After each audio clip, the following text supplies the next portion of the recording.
یا رسول سلام علیک یا نبی. میں کہتا ہوں کربلا اس چیز کا نام نہیں ہے کہ لنگر پانی دینا، لنگر لب جانا، پانی کی سبیلہ لا دینا. کربلا اس چیز کا نام نہیں ہے یہ جو ہم حصول برکت کے لیے کرتے ہیں. کربلا اس چیز کا نام ہے کہ اپنے پورے کنبے کو یزید کے خلاف لا کر کھڑے کر دینے کا نام.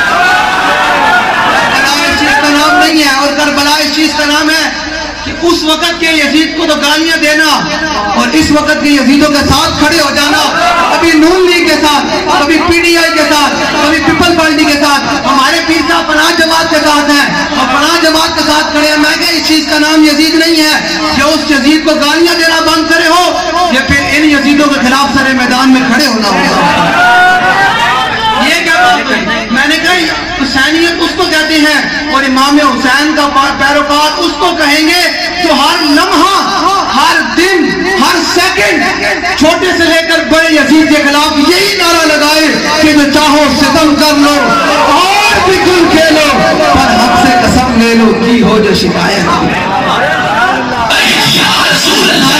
ساڑھے کو لوانے پہلے تو ہم تیار کرنا حضور نال محبت کرنی تے نوا کرنی کہ بھی جڑا حضور دے غلام بن جان تے قیامت تک اپنی نسل نو سبق دے کے جانا. نہ صحابہ دے بارے زبان کھولنی نہ اہل بیت دے زبان. بس ساڈا کام ہے دوبارہ لکھاں سلام بھیجنا بس. اور یار تو تے میں مل کے تے جناب مسجد صفا نہیں بچا سکے. پیر مولوی سارے رل کے مسجد کی صفا نہیں بچا سکے. کرونا آیا تے 5-5 فٹ تے کھڑے ہو گئے. یار جنہوں نے اپنے جانا تے اپنے جسم کیمے کروائے تو انہوں نے بارے بہ کے گلنا کرتا ہے. تو سوچنا تے صحیح تسی اج سارے دین تو بیدار ہو. جنوں گل کرو بول چھڈو یار دین کیویں آنا. میں کہ دین جنہاں دے انشاءاللہ لے کے آگے رہنا انشاءاللہ. فیصلہ تسی کرنا. میں بالکل یاد رکھنا. لوگ کہتے ہیں مولویوں کا کیا سیاست سے تعلق. میں نے کہا مولویوں کا ہی تو سیاست سے تعلق ہے. انہاں چورا ڈاکیوں کا سیاست سے تعلق ہے. جنہاں نبی دا 80 کلمہ پڑھیا اسی مسجد بیٹھ کے تو نماز کرانے سن تو اسی مسجد بیٹھ کے سیاست دے معاملات ہی میرے آقا نے بڑھانے سن. سیاست دے معاملات بھی طے کرتے سن. اسی مسجد اگر میرے آقا نماز فجر پڑھانے سن تو اس سے فجر کے بعد میرے آقا فرمانے سن اب چلیے ہم نے بدر کی طرف جانا ہے، اب چلیے ہم نے احد کی طرف جانا ہے، اب حنین کی طرف جانا ہے، اب ہم نے تبوک کی طرف جانا ہے. یہ فلاں قافلہ فلاں کفار کے مقابلے میں جائے گا. ہم نے جن نبی کا کلمہ پڑھے ہیں وہ مذہبی بھی ہیں اور سیاسی بھی ہیں اور ہم حضور کے سیاسی نظام کی بات کرتے ہیں. اب فیصلہ آ گیا ہے.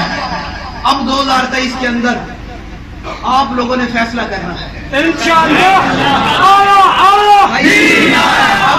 آپ لوگوں نے فیصلہ کرنا ہے کہ آپ لوگوں نے امام حسین کی صف میں شامل ہونا ہے یا یزید کی صف میں شامل ہونا ہے. فیصلہ آپ کے ہاتھ میں ہے کہ ایک طرف کفر کا نظام کھڑا ہے اور ایک طرف محمد عربی کا دین کھڑا ہے. فیصلہ آپ لوگوں نے کرنا ہے. روز روشن کے سامنے شمع اڑا کر یہ کہتے ہیں کہ دیکھیے پروانہ ادھر جاتا ہے ادھر آتا ہے. اب ہم نے شمع جلا کر رکھ دی ہے میدان میں. ہم نے آ کر کہہ دیا ہے کہ کوئی کچھ نہیں دے سکتا. دے گا تو محمد عربی کا دین دے گا.